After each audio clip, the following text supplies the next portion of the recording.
नमस्कार दोस्तों, हमारे YouTube चैनल आध्यात्मिक ज्ञान टेक में आपका स्वागत है। इस चैनल के माध्यम से अध्यात्म ज्ञान प्राप्त करने के लिए चैनल को सब्सक्राइब करें, वीडियो को लाइक करें, शेयर करें तथा कमेंट करें ताकि समझा करके दोबारा वीडियो बना करके मैं अपलोड कर पाऊँ। दोस्तों, आज के दिन हम बात करेंगे ज्ञान योग, कर्म योग, सकाम कर्म और निष्काम कर्म के बारे में तथा गीता अध्याय 2 के श्लोक 39 से लेकर के गीता अध्याय 2 के श्लोक 51 तक हम बात करेंगे, जिसमें ज्ञान योग, कर्मयोग, सकाम कर्म और निष्काम कर्म के बारे में ज्ञान दिया गया है। दोस्तों, जीवन स्टार्ट करने के पहले जो हमारा जीवन होता है, श्वासों के माध्यम से इस दुनिया में ट्रेड करता है। ट्रेड यानी ट्रांजैक्शन, लेन देन करता है। तो उस जीवन के सिद्धांत के ऊपर ही जीवन ये ट्रेड करता है। जैसे जीवन का जो सूत्र है कुछ इस प्रकार से है: जन्म, विद्या, कर्म, धर्म, अर्थ, काम और मोक्ष। तो इस संसार में सारे लोगों का जन्म होता है, सारे जीव जंतु का जन्म होता है। 4 खानी से जीव की उत्पत्ति होती है, जो कि पिछले वीडियो में मैं बता चुका हूँ। तो 84 लाख योनियों में जो मनुष्य है वह श्रेष्ठ है, श्रेष्ठ प्राणी है मनुष्य। और मनुष्य वह प्राणी है जो कि विद्या अध्ययन कर सकता है और जरा मरण वृद्धावस्था और सब प्रकार के दुखों से छूट करके अनामय मतलब रोग रहित लोकों को प्राप्त कर सकता है, अनामय लोक को प्राप्त कर सकता है। तो यह अनामय लोक जो है उसी को प्राप्ति कराने के लिए भागवत गीता का ज्ञान दिया गया है। ज्ञान योग, कर्म योग, सकाम कर्म, निष्काम कर्म, तो इसी के लिए गीता का ज्ञान दिया गया है ताकि लोग अच्छे बुरे का ज्ञान प्राप्त करके और विद्या अध्ययन करके जरा मरण वृद्धावस्था और सब प्रकार के दुखों से हमेशा हमेशा के लिए छूट जाए। तो 84 लाख प्रकार के योनि में जितना भी शरीरधारी प्राणी है उसमें से मनुष्य श्रेष्ठ है। और मनुष्य जो है जन्म लेने के बाद वह विद्या अध्ययन कर सकता है, लेकिन अन्य जीव विद्या अध्ययन नहीं कर सकता। तो मनुष्य जन्म लेने के बाद दूसरा स्टेप है वह है विद्या। तो पराविद्या और अपराविद्या। तो जो पराविद्या होता है वह जीवात्मा के लिए होता है और अपराविद्या होता है वह शरीर के लिए काम करता है। तो पराविद्या का जो साइड है आध्यात्मिक, आत्मिक और परमात्मिक एजुकेशन, जिसको कहते हैं ओम तत् सत। और अपराविद्या का जो साइड है एकेडमिक, प्रोफेशनल और फाइनेंशियल एजुकेशन, तो वह शरीर के लिए काम करता है। लेकिन हम लोग, ये हमारा आध्यात्मिक चैनल है तो इस पे हम लोग आध्यात्मिक ज्ञान को अध्ययन करते हैं इस पे। तो इसमें जो पराविद्या का जो साइड है आध्यात्मिक, आत्मिक और परमात्मिक एजुकेशन, तो आध्यात्मिक एजुकेशन को ओम कहते हैं और आत्मिक एजुकेशन को तत्व कहते हैं और परमात्मिक एजुकेशन को सत्य कहते हैं। परमात्मिक एजुकेशन, रियल लाइफ एजुकेशन और एक्सपीरियंस एजुकेशन। तो ये एक्सपीरियंस भी करना पड़ता है, तब जा कर के जरा मरण वृद्धावस्था और सब प्रकार के दुखों से छूटा जा सकता है। तो इसके लिए भगवान गीता का उपदेश दिए हैं कि आदमी कैसे छूट सकता है कर्मों के बंधन से। क्योंकि जो जन्म, अच्छे बुरी योनियों में जन्म लेने का जो कारण है वह है कर्म और कर्म फल। तो ये कर्म और कर्म फल को हम लोग बाद में जानेंगे, लेकिन आज हम लोग पढ़ेंगे ज्ञान योग, कर्म योग, सकाम कर्म और निष्काम कर्म, जिसमें गीता अध्याय 2 के श्लोक 39 से लेकर के गीता अध्याय 2 के श्लोक 51 तक उसमें बताया गया। इसी के ऊपर हम आज बात करेंगे। तो एक छोटा सा उदाहरण हम ले लेते हैं ESBI क्वाड्रेंट का, कैश फ्लो क्वाड्रेंट का। तो ESBI जो क्वाड्रेंट है, तो क्वाड्रेंट के लेफ्ट साइड E और S है और क्वाड्रेंट के राइट साइड B और I है। तो क्वाड्रेंट के लेफ्ट साइड E मतलब होता है एम्प्लॉय और S मतलब होता है सेल्फ एम्प्लॉयड और B का मतलब होता है राइट साइड में, B का मतलब होता है बिजनेस ओनर और उसके नीचे राइट साइड में I का मतलब होता है इन्वेस्टर। तो ये क्वाड्रेंट के राइट साइड हम रख लिए BI को और क्वाड्रेंट के लेफ्ट साइड रखते हैं E और S को।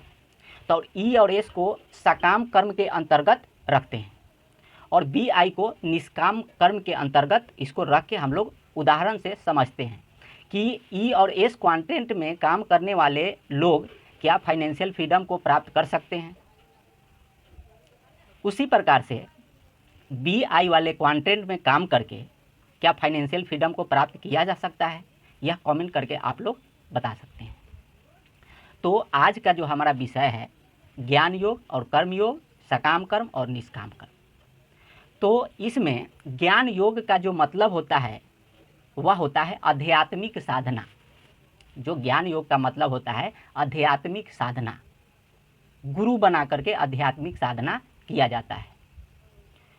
और कर्म योग का मतलब होता है वेदों में विधान किए हुए तीनों गुणों के द्वारा सकाम कर्म यानी कि कर्म कांड के द्वारा आराधना, भक्ति, उपासना। तो कर्म कांड के द्वारा जो वेदों में विधान किया गया है उस कर्म को सकाम कर्म के अंतर्गत रखा गया है, जो कि पुरोहित कर्म कांड को कराते हैं। और उस कर्म का जो फल होता है स्वर्ग तक जाता है और फिर स्वर्ग तक भोगों को भोग करके पुनः उसका जन्म होता है धरती पे, फिर उसका कर्म करने के लिए पूरा जन्म होता है।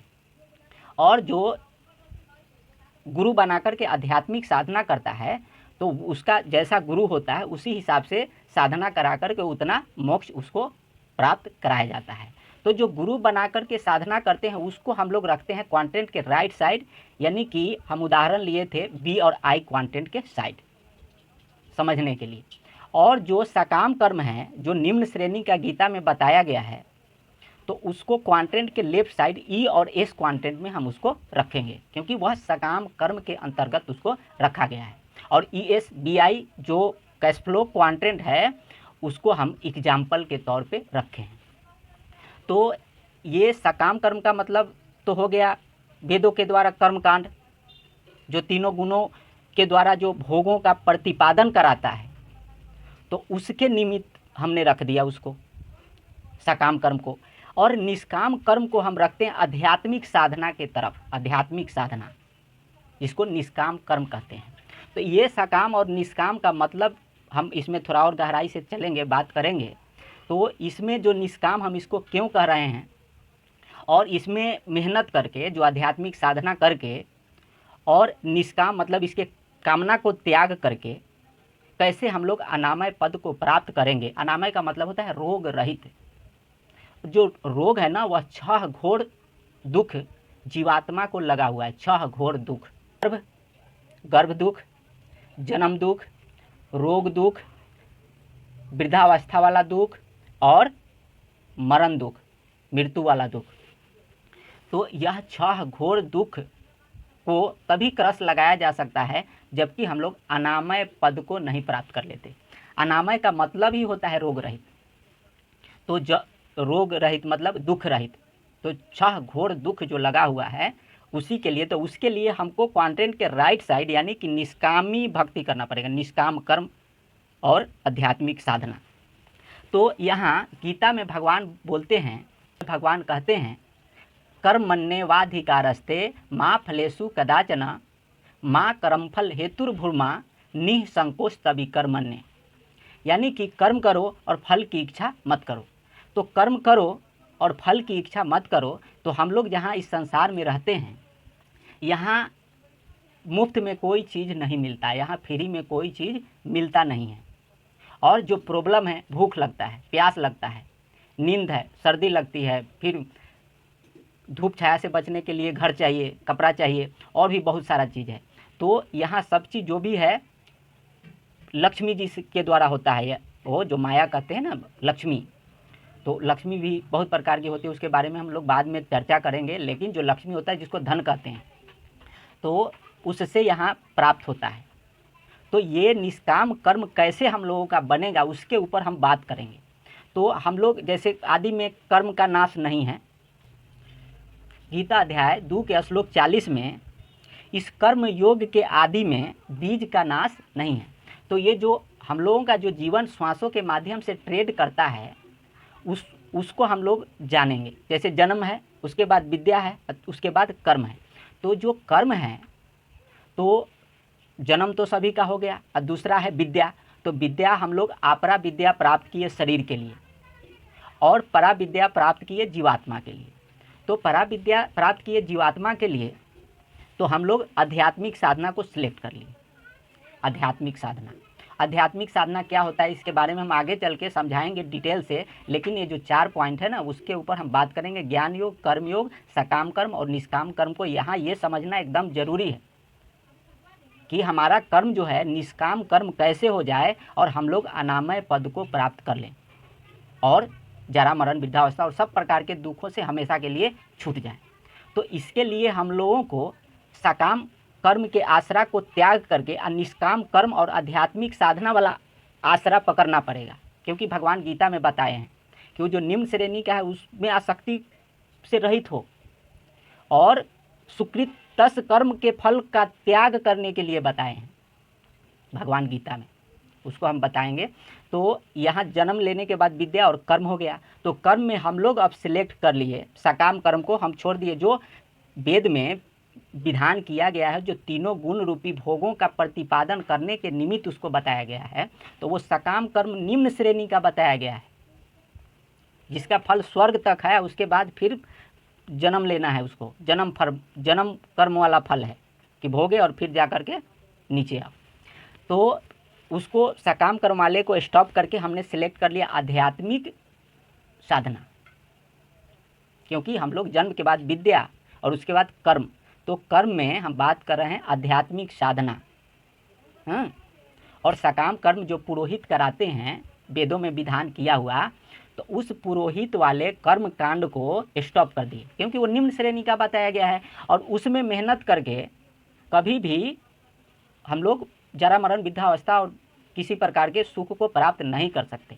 तो जब प्राप्त कर ही नहीं रहे हैं तो बार बार वो काम क्यों करना, क्योंकि कबीर साहब कहते हैं कि कोटि जन्म तूने मरता हो गया जीवित क्यों ना मरे रे।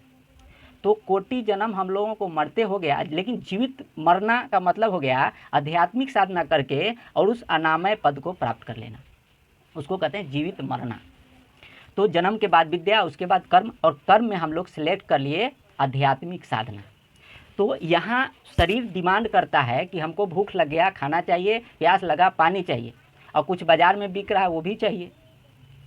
हाँ, मिठाई चाहिए या कुछ बिक रहा है तो मन कर दिया तो वो भी, लेकिन फ्री में यहाँ धरती पे कुछ मिलता नहीं है।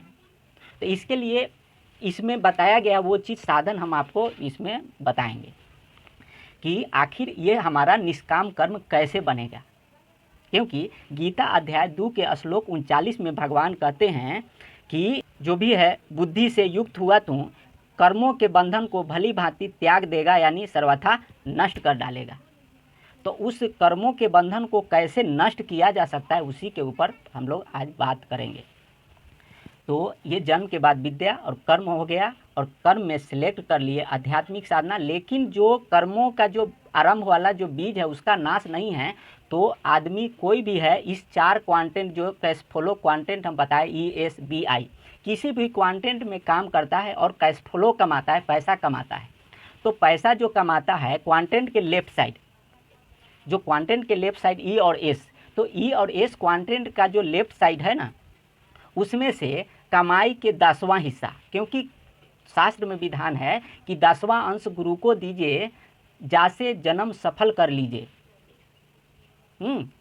तो गुरु यानी कि परमात्मा के लिए वो जो 10वां हिस्सा है उससे हम यज्ञ के निमित्त जीवन जिएंगे, क्योंकि वो जो 10वां हिस्सा या कुछ भी है वो तो सकाम कर्म में पुरोहित उसको ले जा करके और उसके हिसाब से कर्म कांड होता था और उस भोग को भोग करके फिर पुनः धरती पे आना पड़ता था। लेकिन एक चीज़ हमको ज्ञान नहीं था कि निष्काम कर्म और आध्यात्मिक साधना भी होता है और उसको पकड़ के और अनामय पद को प्राप्त किया जा सकता है, क्योंकि इसमें सब चीज़ बताया गया है। तो ज्ञान योग का मतलब होता है आध्यात्मिक साधना, और कर्म योग का मतलब होता है कि वेदों के द्वारा कर्म कांड। तो हम वेदों के द्वारा कर्म कांड क्यों करेंगे, वो भारी वजन क्यों उठाएंगे, हम हल्का उठाएंगे। तो हल्का वजन आध्यात्मिक साधना और कैश फ्लो क्वांटेंट के ऊपर बात करते हैं कि क्वांटेंट के लेफ्ट साइड E और S क्वांटेंट के जो भी कमाई होगा, जैसे आपका पूंजी 10,000 है तो 10,000 से आप व्यापार करते हैं, उसमें से कमाए 10 रुपया, 10,000 में से 10 रुपया आप इनकम किए, तो 1 रुपया उसको निकाल के अलग रखना है और उससे हम लोग यज्ञ के निमित्त जीवन जिएंगे। इसके बारे में हम आगे चल के गीता जब आगे फिर हम लोग चर्चा करेंगे तो समझेंगे कि यज्ञ के निमित्त जीवन कैसे बनेगा। लेकिन अभी निष्काम कर्म के द्वारा कैसे इसको क्रश किया जाएगा उसके ऊपर आज चर्चा हो रहा है। तो कैश फ्लो के क्वांटेंट के राइट साइड करिए काम या लेफ्ट साइड करिए।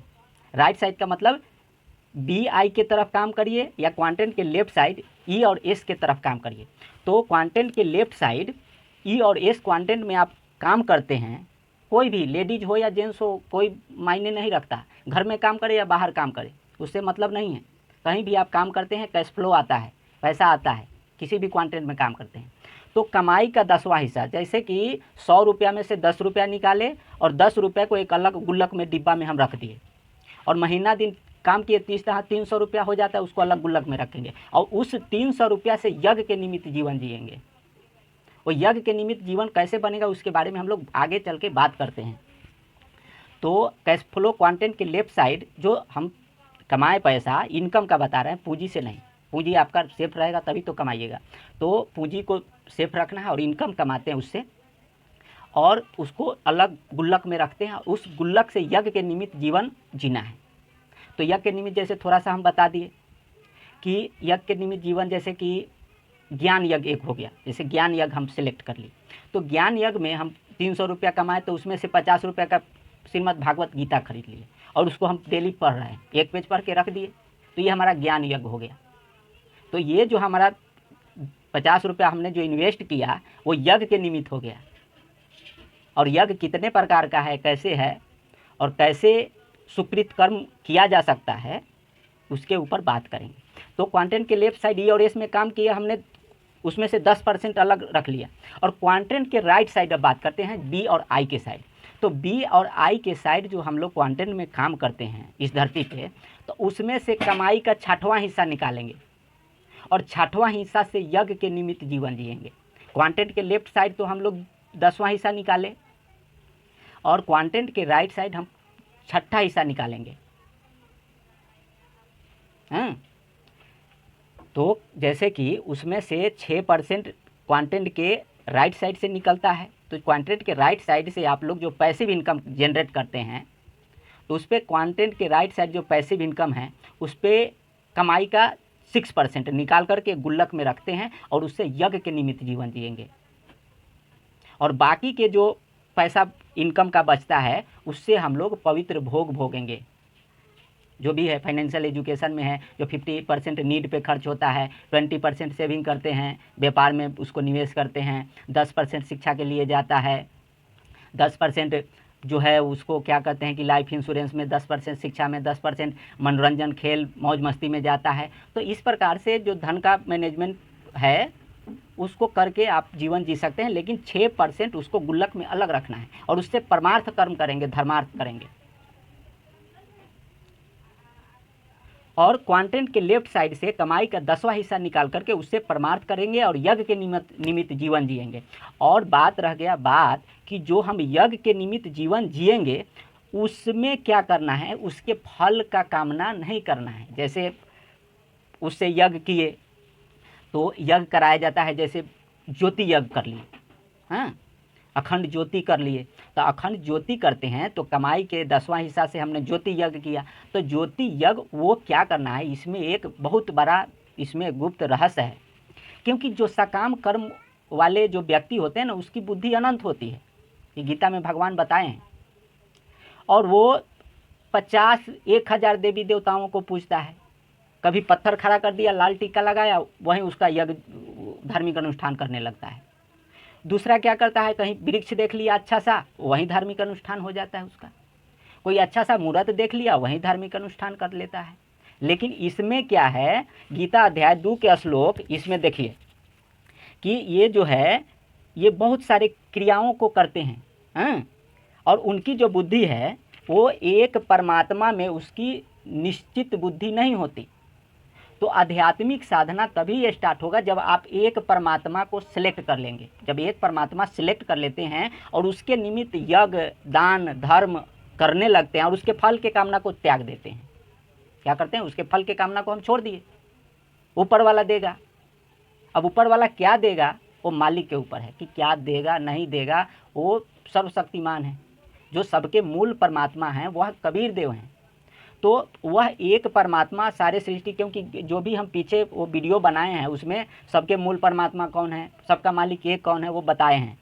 तो उस मालिक को घर में बैठाना है, विराजमान करना है उस परमात्मा को, और उस परमात्मा के आगे ज्योति करना है, गुरु बनाना है। पहले तो गुरु बनाइए, हम उसमें बताए कि गुरु, और गुरु जैसे बताता है उसके हिसाब से करिए, और करने के बाद उसके फल की कामना हम नहीं करेंगे। जो यज्ञ करेंगे ना उसके फल का कामना नहीं करेंगे, और वो जो फल होगा वो उसको कर्मों को क्रस लगाएगा, पुण्य पाप को क्रस कर देता है। क्योंकि इसमें ये गीता अध्याय 2 के श्लोक 50 में संबुद्धि युक्त पुरुष पुण्य और पाप दोनों को इसी लोक में त्याग देता है, अर्थात उससे मुक्त हो जाता है। इससे तू संबुद्धि युक्त योग में लग जा। यह समत्व रूप योग ही कर्मों में कुशलता है, अर्थात कर्म बंधन से छूटने का उपाय है। तो गीता अध्याय 2 के श्लोक 50 में जो सुकृत दुष्कृत्य कर्म है, सुकृत कर्म है, उस कर्म को करके जो हमारा पुण्य पाप है उसको क्रश कर दे रहा है, क्रश लगा दे रहा है, क्रश कर दे रहा है। तो उसको क्रश करके हम कर्म बंधन से छूट लिए हैं। और उसी कर्म बंधन को जो कमाई का 10वां हिस्सा और क्वांटेंट के राइट साइड कमाई का 6ठा हिस्सा निकाल रहे हैं, उससे परमार्थ कर रहे हैं, यज्ञ के निमित्त जीवन जी रहे हैं, उसके फल को त्यागना इसमें बताया। कर्मण्येवाधिकारस्ते मा फलेषु कदाचन मा कर्म फल हेतुर्भुमा ते संगोस्त विकर्मण्ये, जो बताया गया है इसमें वो किस कर्म के फल को त्याग करने के लिए। क्योंकि जो कर्म आदि में जो पैसा हम कमा रहे हैं सारे फल का त्याग कर दिए तो शरीर का निर्वाह नहीं होगा। तो शरीर का निर्वाह जो नहीं होगा तो उसके लिए जो कमाई का 10वां हिस्सा और कमाई का 6ठा हिस्सा जो राइट साइड से निकाल रहे हैं, उस पैसे से हम यज्ञ के निमित्त जीवन जी रहे हैं। क्योंकि आगे चल के यज्ञ के निमित्त जीवन जीना इसमें बताया जाएगा। और उस कर्म के फल को, जो सुकृत कर्म कर रहे हैं ना, उस कर्म के फल को त्याग कर देंगे, छोड़ देंगे हम, और त्याग करके कहाँ जाएंगे? अनामय लोक को जाएंगे, अनामय पद को प्राप्त कर लेते हैं। क्योंकि गीता अध्याय 2 के श्लोक 51 में, क्योंकि संबुद्धि से युक्त ज्ञानी जन्म कर्मों से उत्पन्न होने वाले फल को त्याग करके जन्म रूप बंधन से मुक्त हो अनामयम, यानी कि रोग रहित, अनामय का मतलब होता है रोग रहित, परम पद को प्राप्त हो जाते हैं। तो गीता अध्याय 2 के श्लोक 51 में कर्म फल को क्रस लगाए, किससे? सुकृत कर्म से, और उसको क्रस करके संबुद्धि युक्त यानी कि आध्यात्मिक साधना सेलेक्ट कर लिए और यज्ञ के निमित्त जीवन जिए, और यज्ञ के निमित्त जीवन जी करके सुकृत कर्म के फल का त्याग कर दिए। और त्याग करके हम लोग कहाँ चले गए? अनामयम परम पद को प्राप्त कर लिए। तो यह सारा भेद इस गीता में सारे मनुष्य समुदाय के लिए पढ़ाया जा चुका है। आज से नहीं, 5000 6000 साल जाए जो भी बोलिए, बहुत दिन पहले से।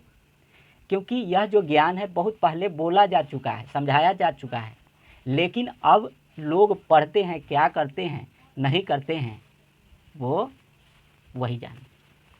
तो हम लोग अनामय पद को प्राप्त कर लिए। क्योंकि जीवात्मा के लिए ज्ञान योग है और शरीर के लिए कर्म योग है। तो शरीर के लिए जो कर्म योग है वो कर्म कांड है, जो पुरोहित इस संसार में कराते हैं। और पुरोहित जो इस संसार में कराते हैं उसका फल क्या? अध्याय 2 के श्लोक 42 43 44 में उसका जो फल है उसके बारे में बताया गया कि वो काम कौन करते हैं? वो अविवेकी जन करते हैं।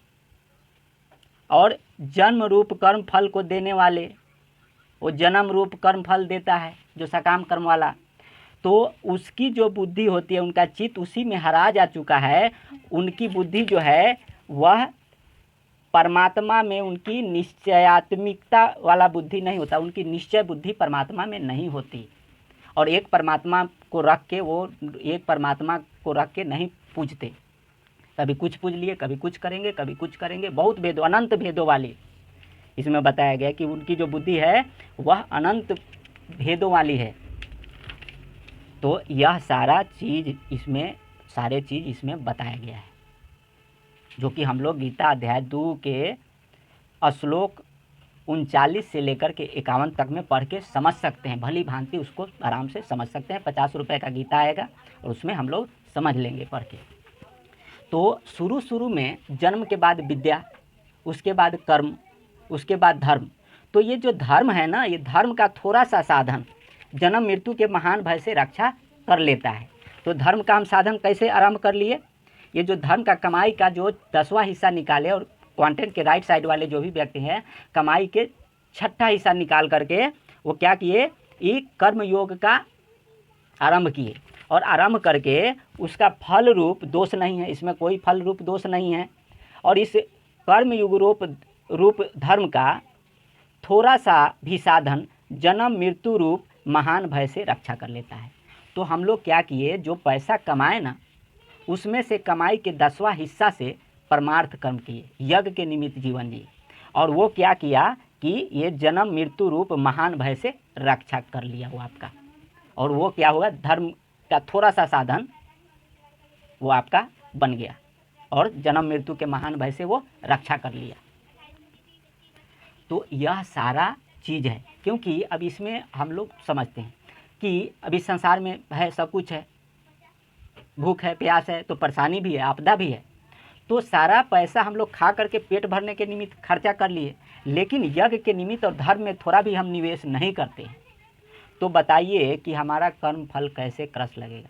और मान के चलिए कि हमारे माइंड सेट में वो चीज़ बैठा हुआ था कि हम जो पैसा है ये तो धर्म ही तो कर रहे हैं, लेकिन वो धर्म आपका कौन सा था, सकाम था या निष्काम था। तो जैसे हमने उदाहरण लिया, क्वाड्रेंट के लेफ्ट साइड में कितना भी मेहनत कर लीजिए उसमें फाइनेंशियल फ्रीडम नहीं है, और क्वाड्रेंट के राइट साइड में आप मेहनत करते हैं तो उसमें फाइनेंशियल फ्रीडम प्राप्त किया जा सकता है। तो क्वाड्रेंट के राइट साइड यानी कि आध्यात्मिक साधना, उसको ज्ञान योग, और क्वाड्रेंट के लेफ्ट साइड कर्म योग जो वेदों के द्वारा है, वो भोगों को प्रतिपादन करने वाले हैं, तो वो पुरोहित लोग कराते हैं, पुरोहित संस्कार कराता है, वो आध्यात्मिक साधना नहीं करा सकता, उसको आदेश नहीं है। जो पुरोहित है वो आध्यात्मिक साधना वो करा नहीं सकता। तो वो पुरोहित जो होता है वो संस्कार कराता है शरीर का, जीवात्मा का नहीं। और शरीर नश्वान है, वो उसका भोग भोगने के बाद नष्ट हो जाता है, और जीवात्मा सूखा खाली पड़ा है। तो जड़ में जब तक पानी नहीं पटाते हैं तो वृक्ष हरा भरा नहीं होगा। तो जो सबके मूल मालिक हैं उस परमात्मा को सिलेक्ट करके, जो आध्यात्मिक साधना वाला है व्यक्ति, वो पहले तो एक परमात्मा को पकड़ेगा और पकड़ करके यज्ञ के निमित्त जीवन जीना प्रारंभ कर देगा। और बात रह गया क्वाड्रेंट के लेफ्ट साइड सकाम कर्म वाले जो व्यक्ति हैं, वह उनकी बुद्धि अनंत है और बहुत भेदों वाली है। कल इस देव को पकड़ेंगे, कल उस देव को, कल वहाँ पत्थर पे चंदन लगा करके वहाँ धार्मिक अनुष्ठान, कल वहाँ कोई बता दिया कि ये पत्ता लटका लो, धर्म धर्म, तो वही वो करने लगते हैं। तो वो उधर वो क्वाड्रेंट के लेफ्ट साइड है, जो कि उधर कभी भी शांति नहीं है और निम्न श्रेणी का बताया गया है। तो उस कर्म फल को त्याग करके राइट साइड से क्या करना है कि आध्यात्मिक साधना और एक परमात्मा को पकड़ लेना है, और पकड़ के और यज्ञ के निमित्त जीवन जी करके और अनामय पद को प्राप्त करते हैं। अनामय का मतलब होता है रोग रहित। तो जो रोग है ना, 6 घोर दुख है, वह जन्म, गर्भ, वृद्धावस्था, रोग, भूख, मृत्यु को क्रस कर जाते हैं। तो यही था आज के वीडियो में। और जो शुरू में जन्म, विद्या, कर्म, तो कर्म जो है ना वो करके वहाँ से इनकम कमाएंगे, और इनकम कमा करके जो कमाई के 10वां हिस्सा से यज्ञ के निमित्त जीवन जिएंगे, और कमाई के 6ठवां हिस्सा से, क्योंकि क्वाड्रेंट के राइट साइड बी और आई वाले व्यक्ति क्वाड्रेंट के राइट साइड जो 6ठा हिस्सा से उसको परमार्थ करेंगे, उसके कर्म फल का त्याग करना है। और क्वाड्रेंट के लेफ्ट साइड जो ई और एस क्वाड्रेंट में काम करते हैं, तो कमाई का 10वां हिस्सा निकाल करके यज्ञ के निमित्त जीवन जी करके उसके कर्म फल का त्याग करना है और मूल परमात्मा के नाम में करना है। हाँ, जो मूल परमात्मा है वो कबीर देव हैं, दूसरा कोई नहीं है, क्योंकि सतगुरु पुरुष कबीर हैं, चारों युग प्रमाण। तो जो सतगुरु हैं वह पुरुष भी हैं, परमात्मा भी हैं। वह कौन है? वो कबीर देव हैं, चारों युग में प्रमाणित है वो चीज़। और झूठे गुरु अमर गए, हो गए भूत मसान। तो झूठे गुरु को पकड़ने से कोई फ़ायदा नहीं है। तो जो सतगुरु है वो परमात्मा भी है, उसको पकड़ के और पूजा पाठ करना, इस दुनिया संसार में गुरु बनाना है। जो सतपुरुष का गुरु है इस संसार में, उसको पकड़ के और यज्ञ के निमित्त जीवन जी करके, और जो उससे हम यज्ञ कर रहे हैं ना उसके कर्म फल का त्याग कर देना है, उसको छोड़ देना है। वो क्या मिला नहीं मिला उससे मतलब नहीं है। हम कमाएंगे, यज्ञ करेंगे और आगे काम देखेंगे, और यज्ञ करके अंतिम श्वास तक यज्ञ करके और उसके फल का त्याग कर देना। इसीलिए बोला गया है कि कर्मण्येवाधिकारस्ते मा फलेषु कदाचन, माँ कर्मफल हेतुर्भुमा निसंकोच तभी कर्मण्य, यानी कि वह जो कर्म है ना उसके फल का त्याग कर देना है, न कि हम शुरू में जो आदि में कमाया उस सारे कर्म फल का त्याग कर देंगे तो शरीर का भी निर्वाह नहीं होगा। तो यह गलती नहीं करना है कि कमाए तो सारे पैसा छोड़ देना है, नहीं, कमाए तो अपना कैश फ्लो जो आपका बनता है, टाइम एक्सचेंज मनी कमाइए तो, या आपका पैसा कमा रहा है या बिजनेस भी कमा रहा है, बिजनेस ओनर है तो भी, तो पैसा कैश फ्लो आ रहा है, उससे आप कमाई का 10वां हिस्सा और कमाई का 6वां हिस्सा, तो कमाई का 6वां हिस्सा क्वांटेंट के राइट साइड और कमाई का 10वां हिस्सा क्वांटेंट के लेफ्ट साइड से जो यज्ञ करेंगे उसके कर्म फल का त्याग करना, उसको निष्काम कर्म कहते हैं। और सकाम कर्म तो वही हो गया जो वेद में विधान किए हुए उसको यज्ञ कर रहे हैं और उसके भोगों को भोग रहे हैं, स्वर्ग तक जा रहे हैं, फिर धरती पे आ रहे हैं, या यहाँ जो भी है संस्कार हो रहा है उसके हिसाब से उसको फल मिल रहा है, तो उसके कर्म फल का त्याग करके अनामय पद को प्राप्त किया जा सकता है। इसी को कहते हैं निष्काम कर्म। कमाई का 10वां हिस्सा और कमाई का 6वां हिस्सा से जो हम धार्मिक अनुष्ठान करेंगे उसके कर्म फल का त्याग करना है, तो यही हो गया निष्काम कर्म। और जो ज्ञान योग है वह है आध्यात्मिक साधना, जो इस संसार में गुरु बताता है, गुरु के अतिरिक्त कोई बता नहीं सकता, पुरोहित नहीं करा सकता, पुरोहित को आदेश नहीं है, भगवान की तरफ से आदेश नहीं है कि वो इस संसार में आध्यात्मिक साधना करा दे, जब कराएगा तो गुरु कराएगा। क्योंकि थोड़ा इसमें विधान गहरा है, हम लोग आगे चल के इसको थोड़ा समझेंगे, क्योंकि पुरोहित संस्कार कराएगा, वो कर्मकांड कराता है। तो ये हो गया ज्ञान यज्ञ आध्यात्मिक साधना, और कर्म योग हो गया वेदों के द्वारा जो विधान किया हुआ भोगों का प्रतिपादन करने के निमित्त किया गया कर्म, और उसका जो फल है वो जन्म कर्म फल देने वाला है, और स्वर्ग तक जाएगा, फिर वहाँ से भोग करके फिर धरती पे आएगा। तो यह हो गया सकाम कर्म। तो यह कर्म योग के अंतर्गत आ गया, जो वेदों में विधान किया गया कर्मकांड वो कर्म योग, और ज्ञान योग हो गया आध्यात्मिक साधना, तो गुरु बताता है, और सुकृत कर्म करके उसके फल का त्याग करना है, सीधी सी बात, और उसके फल का त्याग करके अनामय लोक को, अनामय पद को प्राप्त करना है। और जो आध्यात्मिक साधना की तरफ से एक परमात्मा पकड़ना पड़ता है, एक, उसकी एक बुद्धि होती है, और जो सकामी होते हैं उनकी बुद्धि अनंत होती है, बहुत भेदों वाली होती है, तो वो उसको त्याग करके क्या करना है, निष्कामी और सुकृत कर्म फल का त्याग करना है, और त्याग करके अनामय पद को प्राप्त कर सकते हैं। तो आज के वीडियो में इतना ही, मिलते हैं अगले वीडियो में, तब तक के लिए नमस्कार।